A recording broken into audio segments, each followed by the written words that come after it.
Sebabnya saudaraku, mulai dari kita terima Yesus harus siap juga terus. Terus. Jangan ada yang bandel-bandel, ya, yang tidak bisa berubah-berubah. Terus saja tabiatnya gitu-gitu aja. Kristen asal begitu. Ke gereja juga boleh, tapi diam, nggak ada pembaruan, nggak semakin baik. Saya lihat semua saudaraku harus semakin baik. Bahasa kita juga harus semakin baik. Tabiat kita harus semakin baik. Lemah lembutnya juga harus semakin bertambah-tambah. Semoga Tuhan tolong kita. Semua itu harus ada, saudaraku. Tidak bisa tidak. Sampai kepada puncaknya, lihat aku jadikan semua baru, kata Tuhan. Wahyu 21 ayat yang 5. Iya. 1 Korintus 6 ayat 20. Sebab kamu telah dibeli dan harganya telah lunas dibayar. Karena itu muliakanlah Allah dengan tubuhmu. Iya. Jadi saudaraku, itu bedanya. Kalau orang Israel adalah dari pilihan, mulai dari Abraham, Ishak, Yakub, dan anaknya 12. Nah, itulah. Jadi nanti saudaraku, kalau kita membaca di Wahyu 7, baru ketemu semuanya. Nah, jadi bukan asal bikin-bikin, saudaraku. Semua Tuhan sudah atur sedemikian rupa. Orang-orang yang dimeterikan dari bangsa Israel, Wahyu 7 mulai 1. Kemudian daripada itu aku melihat 4 malaikat berdiri pada keempat penjuru bumi, dan mereka menahan keempat angin bumi supaya jangan ada angin bertiup di darat atau di laut atau di pohon-pohon. Dan aku melihat seorang malaikat lain muncul dan dari tempat matahari terbit, yang membawa meterai Allah yang hidup, dan ia berseru dengan suara nyaring kepada keempat malaikat yang ditugaskan untuk merusakkan bumi dan laut. Katanya, jangan merusakkan bumi atau laut atau pohon-pohon sebelum kami memeteraikan hamba-hamba Allah kami pada dahi mereka. Dan aku mendengar jumlah mereka yang dimeteraikan itu 144.000 yang telah dimeteraikan dari semua suku keturunan Israel. Ini bukan ditebus Yesus, Yesus belum datang. Ini adalah dari pilihan anugerah karena iman daripada Abraham dan perjanjian kepada Abraham. Sewaktu Abraham ada di Ur Kasdim, Abraham, keluarlah kau dari daerahmu, dari kampung halamanmu, ke suatu tempat yang kutujukan. Aku akan menjadikan engkau besar. Aku akan menjadikan sampai keturunanmu diberkati.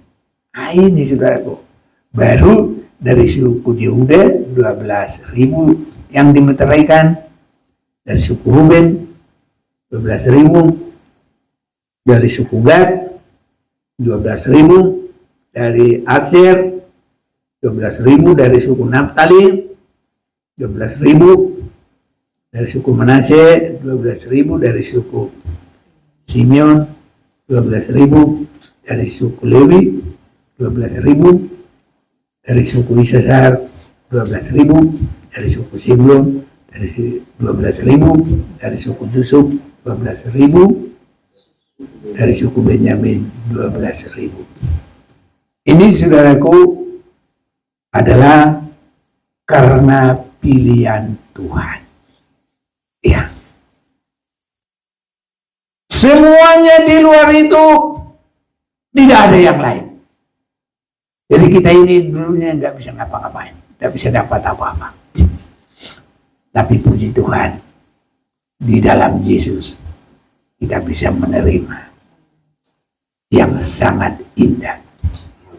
Sehingga orang banyak yang tidak terhitung banyaknya. Kemudian daripada itu aku melihat sesungguhnya suatu kumpulan besar orang banyak yang tidak dapat terhitung banyaknya dari segala bangsa dan suku dan kaum dan bahasa berdiri di hadapan tahta dan di hadapan Anak Domba.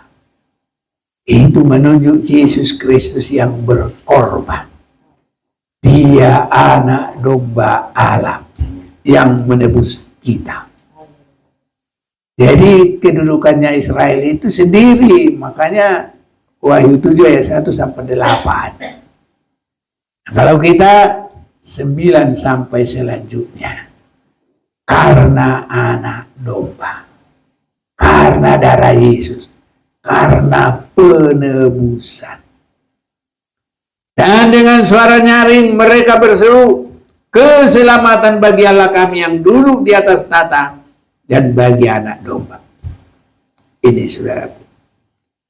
Jadi kalau kita Natal-Natalan Yohanes 3 ayat yang ke-16, karena demikianlah Allah mengasihi dunia ini tinggal dikaruniakannya anaknya yang tunggal, supaya siapa yang percaya kepadanya tidak binasa, melainkan beroleh hidup yang kekal. Ini saudara-saudaraku. Jadi ada dari pilihan, ada dari anugerah di dalam Yesus Kristus. Itulah Wahyu pasal 7 1 sampai 8, baru 9 sampai dengan selanjutnya.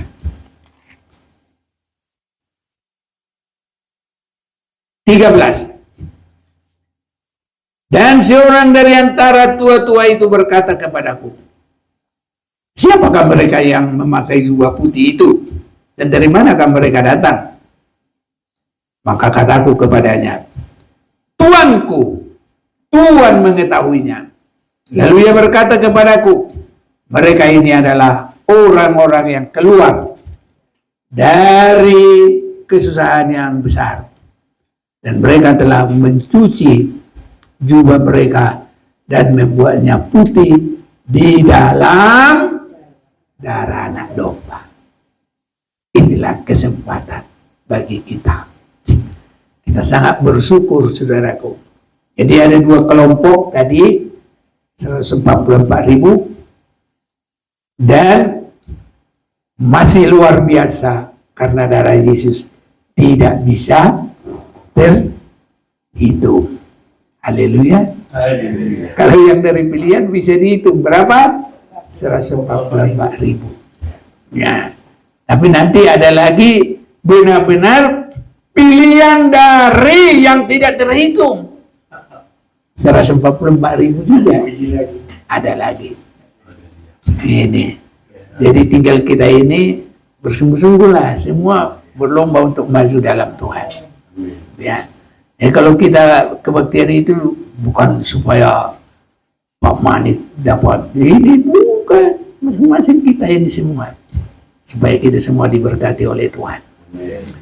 Ya kebetulan kalau sering di sini kok ya itu pun ya saya sudah perjuangkan dari tahun 65 ya. Saya piara babi dulu, saya kerja sawah dulu 1,5 hektar sendiri saya kerjakan dengan setia. Gak ada bilang nah enggak, makanin nyamuk pun sudah. Belum lagi sebelum jam 5 pendeta aku bilang, Nek, ini semua ini keliling harus bersih. Sebelum orang lewat, jam 5 orang pada datang di gereja sembahyang berdua, 2 pagi. Ya. Jadi sebelum orang datang saya sudah harus bersih keliling. Nah, itu bagian saya tersendiri. Nah, jadi kalau saya pun sekarang ini begini ini bukan asal-asal begitu. Bukan asal sekolah, khotbah. Enggak. Dari jauh-jauh hari sudah dipersiapkan. Iya. Ini saudara-saudaraku. Makanya kita ya seberapa yang ada ya seberapalah kita berserah, dipakai Tuhan. Karena semua akan menerima sesuai dengan perbuatannya. Orang Israel aja dari pilihan, orang kita dari kemurahan di dalam Yesus oleh penebusan darah. Jadi saudaraku, harus benar-benar nyata penerimaan kepada Yesus. Ini supaya dapat yang selamat ini. Kalau ada rombongan orang Israel, tapi rombongan di dalam Yesus harus benar-benar menerima Yesus. Dan kalau sudah menerima Yesus, barang siapa yang ada di dalam Yesus, yang lama sudah berlalu, yang baru sudah datang. 2 Korintus 5 ayat 17. Boleh tolong.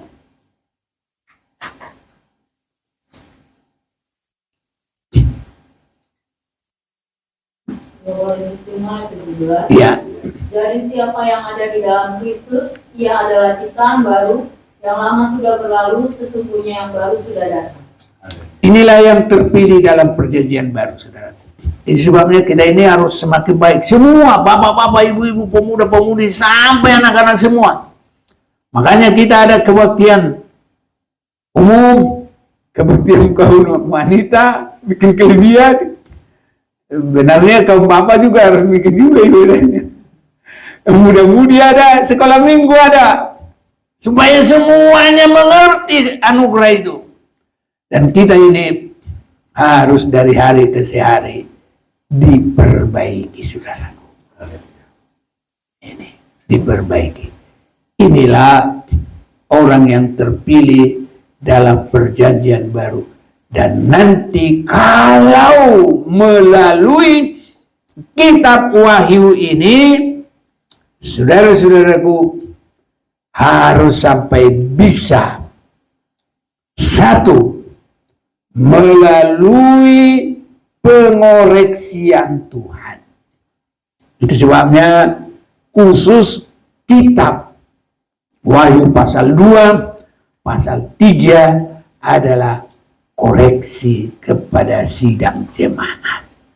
Jadi kita ini semua yang diberkati Tuhan sampai kepada hidup yang kekal harus siap terbuka dikoreksi oleh firman Tuhan. Amin, saudaraku. Biasanya orang bahkan ke gereja marah. Aku kebaktian di situ, cuma saya. Dia bilang lagi ditembak. Aku ditembak, katanya. Pernah dengar orang gitu? Maksudnya kalau dia kena dosanya, katanya dia ditembak. Saudara-saudaraku, kitab Wahyu itu harus benar-benar langsung harus to the point. Apa kekurangannya? Ya, dan harus benar-benar berubah. Itu saudaraku. Makanya kitab Wahyu pasal 1 menunjukkan Yesus dengan wahyunya. Wahyu pasal 2 dan pasal 3 adalah koreksi. Wahyu pasal yang keempat adalah tahta Tuhan. Wahyu pasal 5 sudah mulai pembukaan ya meterai 6, dan itu terus nanti sampai kepada ya pasal 8, saudaraku. Baru dari pasal 8 nanti itu sudah ya peniupan sangkakala sampai kepada 16. Baru Wahyu 16 satu pasal adalah khusus pencurahan bokor. Wahyu 17 adalah godaan dari kesenangan dunia yang digambarkan dengan ya penggoda besar. Apa disebut? Pelacur besar. Dan Babel itu adalah puncak dari semua kesenangan dunia. Wahyu 19, kalau lulus, kiranya kita semua menang. Baru masuk pesta nikah anak domba Allah. Nah, itu gereja yang terangkat. Melalui ya kejadian di dalam 1 Tesalonika 4 ayat 16-17. Boleh baca.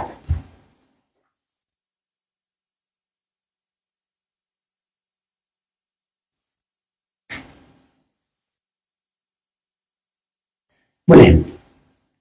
Tesalonika 4 ayat 16 sampai 17. Ya. Sebab pada waktu tanda diberi, yaitu pada waktu penghulu malaikat berseru dan sangkakala Allah berbunyi, maka Tuhan sendiri akan turun dari surga dan mereka yang mati dalam Kristus akan lebih dahulu bangkit. Sesudah itu kita yang hidup yang masih tinggal akan diangkat bersama-sama dengan mereka dalam awan menyongsong Tuhan di angkasa. Demikianlah kita akan selama-lamanya bersama-sama dengan Tuhan. Iya. Jadi inilah yang disebut nyanyian. Ada pertemuan di udara, pertemuan yang manis. Saya rindu bertemu di sana, jauh di udara. Nyanyian yang terdengar yang belum pernah didengar adalah kegirangan dan anak Allah yang pimpin kita. Pertemuan di udara. Nah, itu orang yang mati dalam Tuhan, bukan di dalam dosa loh. Bangkit. Kita yang masih hidup diubah sekejap untuk mendapat tubuh yang baru. Ini adalah mulai terima Yesus pengubahan itu. Maka orang yang dalam Yesus adalah kejadian yang baru. Jadi yang lama sudah berlalu, yang baru sudah datang. Jadi itu pembaruan terus menerus. Ini pertanyaan kepada kita. Adakah kita hari demi hari selalu merasa dibarui? Haleluya. Ya, kitab Wahyu itu dibuka. Jadi sebelum lewat, kita mendapat kemurahan. Itu namanya kitab Wahyu. Membuka supaya kita jangan salah ke depan. Memberikan kesempatan untuk kita bisa berbuat. Supaya kita ada perbuatan. Dan kitab Wahyu koreksi. Supaya kita sanggup menghadapi semua godaan-godaan. Dan nanti sampai Wahyu 19. Yesus turun dari surga. Gereja yang sudah menang naik di udara. Pertemuan di udara, itulah posisi Wahyu 19. Pesta nikah anak domba Allah. Haleluya. Nanti kalau habis itu masih turun lagi. Kemana? Kerajaan 1000 tahun. Wahyu pasal 20. Habis 1000 tahun, iblis dilempar ke dalam api. Dan dia mulai nyerang. Datanglah api untuk semua anak-anak Tuhan bersama Yesus naik lagi. Dan iblis bersama dengan orang-orang yang tidak menang, mati dalam dosa yang tidak bisa diubah. Sebabnya saudaraku, mulai dari kita terima Yesus harus siap diubah terus. Terus. Jangan ada yang bandel-bandel. Ya, yang tidak bisa berubah-berubah. Terus saja tabiatnya gitu-gitu aja. Kristen asal begitu. Ke gereja juga boleh. Tapi diam. Nggak ada pembaruan. Nggak semakin baik. Saya lihat semua saudaraku harus semakin baik. Bahasa kita juga harus semakin baik. Tabiat kita harus semakin baik. Lemah lembutnya juga harus semakin bertambah-tambah. Semoga Tuhan tolong kita. Semua itu harus ada, saudaraku. Tidak bisa tidak. Sampai kepada puncaknya. Lihat, aku jadikan semua baru, kata Tuhan. Wahyu 21 ayat yang 5. Iya, cuma dibaca, saudaraku. Harus ini sampai terjadi bagi kita. Dengan pikir asal bergereja terdaftar di buku Nagoki. di daftar hari itu tungguin. Mana? Ayo. Ayat 21 ayat 5. Iya. Ia yang duduk di atas tahta itu berkata, lihatlah aku menjadikan segala sesuatu baru, dan firman-Nya, tuliskanlah karena segala perkataan ini adalah tepat dan benar.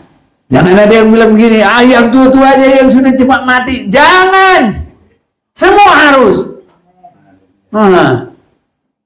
Masalah mati itu urusan Tuhan. Yang muda-muda juga banyak mati. Mati tabrak, mati apalah. Mati narkoba lah. Ini akan begitu. Pokoknya semua harus diperbarui. Dari hari ke hari. Semenjak kita terima Yesus. Apalagi semenjak dengar firman Tuhan. Haleluya. Ini kalau semuanya nanti semakin baik, ya semuanya hubungan kita juga baik. Nikah rumah tangga kita juga baik. Makanya kalau boleh dibawalah, dengarkan firman semuanya. Istri anak-anak semua. Iya, biar semua dengar. Nah, kalau semua sama-sama berubah dibarui, wow, belum ke surga tapi suasana surga. Nah, di sini suasananya sudah harus kita alami. Kalau ke surganya itu nanti baru, tapi kita Yerusalem baru. Kenapa Yerusalem baru? Karena sudah melalui perbaruan terus-menerus. Itu saudaraku bedanya. Ke surga dengan ke Yerusalem baru. Ya. Jadi, begitu terima Tuhan, percaya.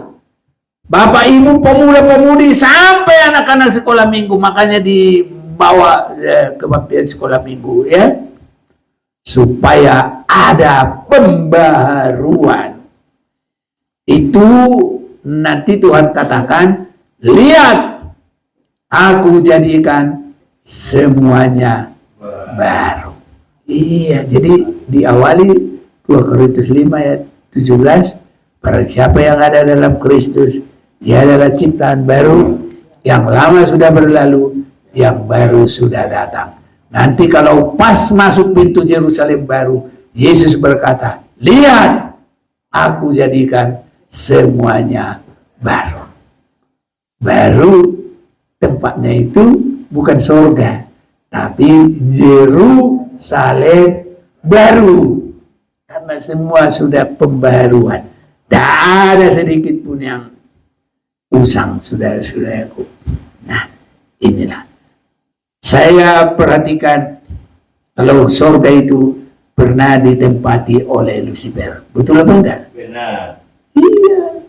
Makanya harus Yerusalem baru, saudaraku. Dibarui. Surga juga kita enggak disuruh masuk surga. Walaupun kitab Wahyu itu sebagai yang terakhir, buku yang satu-satunya, tapi Wahyu 21 ayat, Wahyu 21 dan Wahyu 22 diberitakan bagaimana suasana Yerusalem baru. Sampai tembok-temboknya, sampai kepada jalan-jalannya, lorong-lorongnya, semua diberitahu. Nah, ini saudaraku.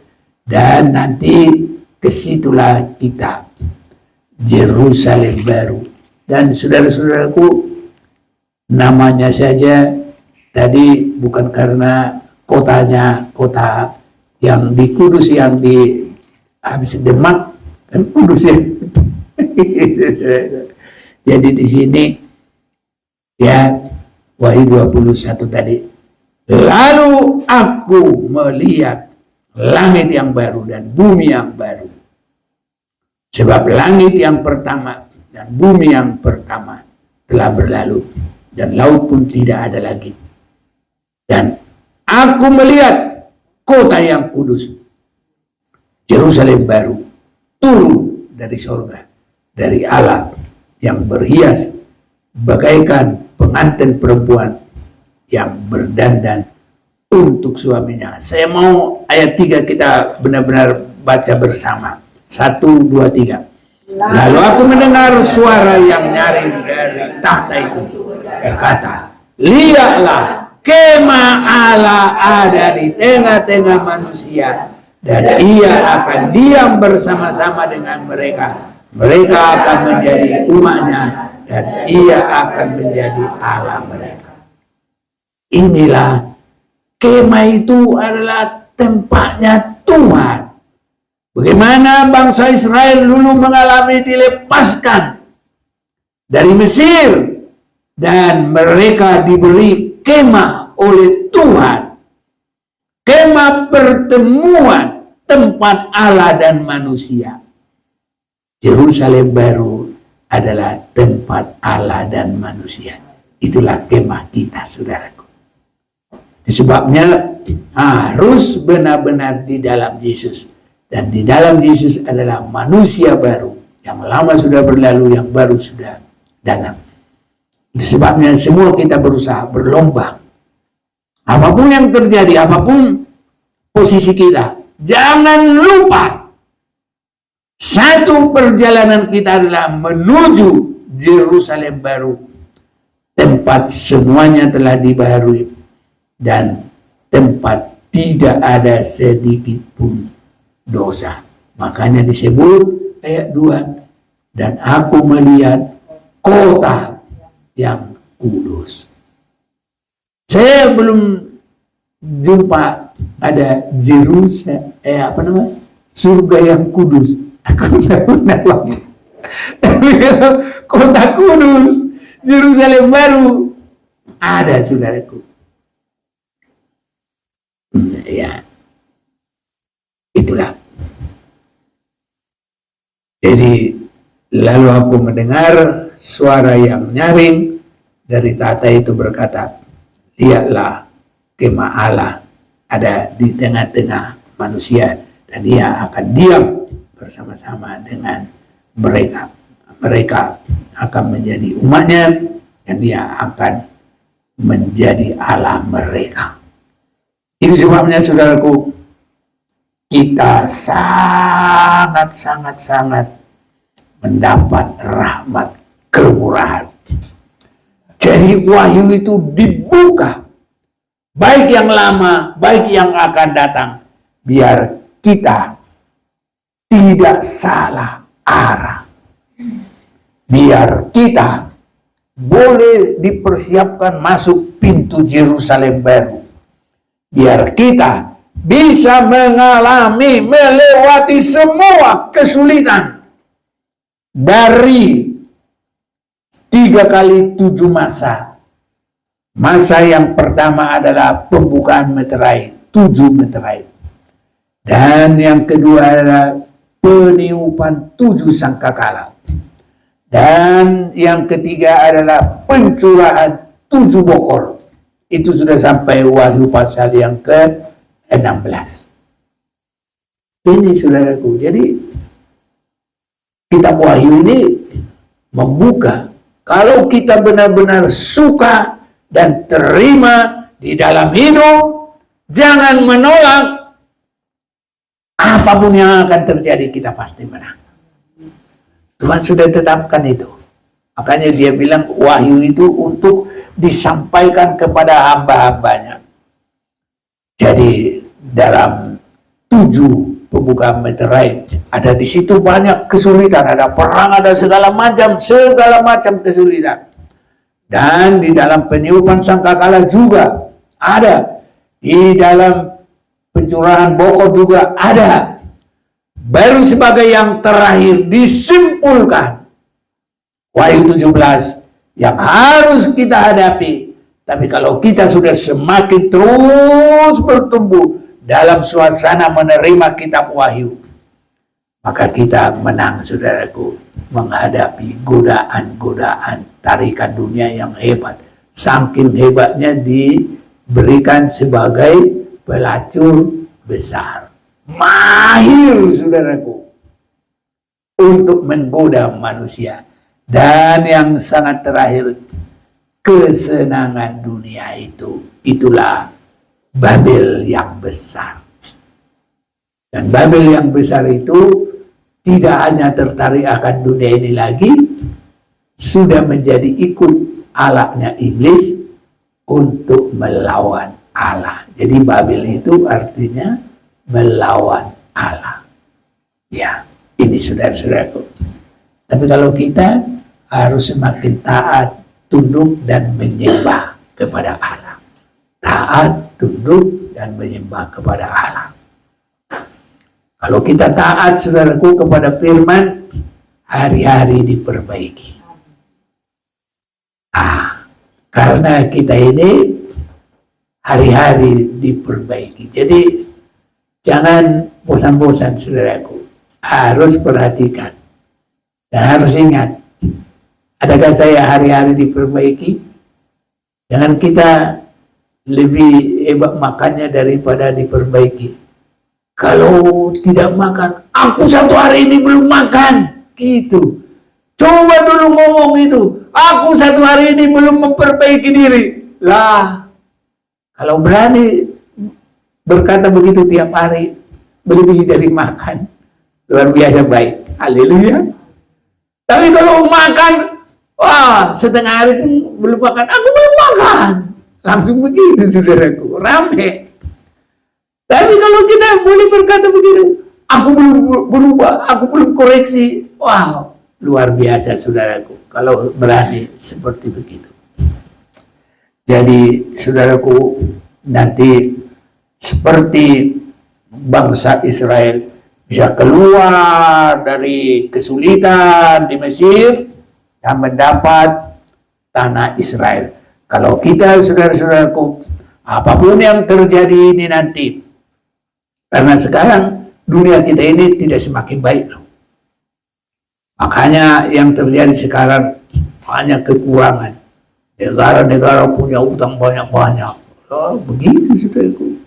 Nah, nanti semuanya terjadi perang lagi. Yang terakhir, Wahyu 16 adalah perang Harmagedon. Kalau perang itu sudah terlaksana, wah, cari makan itu bukan gampang, saudaraku. Sulit. Ya, begitulah nanti akan terjadi.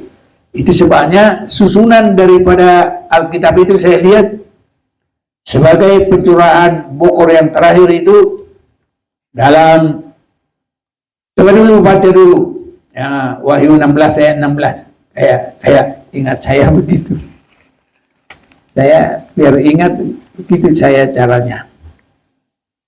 Lalu yang mengumpulkan mereka di tempat yang dalam bahasa Ibrani disebut Harmagedon. Nah, dan malaikat yang ketujuh menumpahkan cawanya ke angkasa, dan dari dalam bait suci kedengaranlah suara yang nyaring dari tata itu, katanya, sudah terlaksana. Ya, ini saudaraku. Jadi ada perang Harmagedon, dan karena baru selesai perang, susahlah cari makan. Orang yang mau apapun sampai jual diri segala macam mau, saudaraku. Makanya dalam apa yang kita dilihat di sini, godaan dari kesenangan, kebutuhan tubuh, sampai disebut Babel yang besar. Itu susunan Alkitab ini, saudara-saudara. Ya, tapi apapun yang terjadi, darah Yesus sudah tercukupi bagi kita. Mulai dari awal, dari pondasi kita. Karena kita telah ditebus. 1 Korintus 3 ayat 16 sama ya? Aku melihat dulu. Ya. Ya, bahwa kita adalah bait Allah. Itu sudah mengalami penebusan oleh darah Yesus, dirubah. Baru 2 Korintus 5, siapa yang ada dalam Yesus Kristus adalah ciptaan baru, yang lama sudah berlalu, yang baru sudah datang. Kiranya semua kita semakin masuk dalam perubahan dari segala apa yang kita kerjakan. Bolehlah kerjakan semuanya, tapi kerohanian itu terutama, tertinggi, saudara-saudaraku. Tuhan juga tidak menciptakan dunia ini yang terutama, tapi manusia yang rohani, itulah yang terutama. Tuhan menciptakan langit bumi hanya dengan berkata, berfirmanlah Allah, jadilah. Apa yang pertama? Jadilah terang, jadilah. Berfirmanlah Allah, jadilah apa? Bentangan, jadi. Berfirmanlah Allah, jadi semua. Tetapi selamalah manusia, tidak bisa hanya begitu. Yohanes 3:16. Karena demikian Allah memberikan anaknya yang satu-satunya. Satu-satunya. Jadi kenapa harus begitu? Ya supaya tahu bagaimana tingginya keselamatan kita. Mahalnya darah penebusan ini. Harus ada darah penebusan. Tidak bisa tidak. Jadi saudaraku, kalau bikin dunia ini hanya ngomong saja Tuhan itu. Tapi kalau untuk keselamatan, pengorbanan yang sangat besar. Itu sebabnya saudaraku, biar kita semua mengalami kehidupan diubah. Hari demi hari diubah. Kiranya Tuhan tolong kita. Kita tidak hanya mendengar, tapi kita berpengalaman. Hari demi hari diubah semua. Sampai dalam diri kita, sampai dengan lingkungan kita, di mana pertama nikah kita, ya yang paling dekat. Selanjutnya rumah tangga kita, kekeluargaan kita, gereja kita, lingkungan kita semua, sampai ke ujung bumi, seberapa jauh Tuhan mau bawa kita. Semua harus indah dan baik. Dan kita boleh menjadi berkat. Haleluya. Tuhan berkati kita. Mari kita mau datang kepada Tuhan.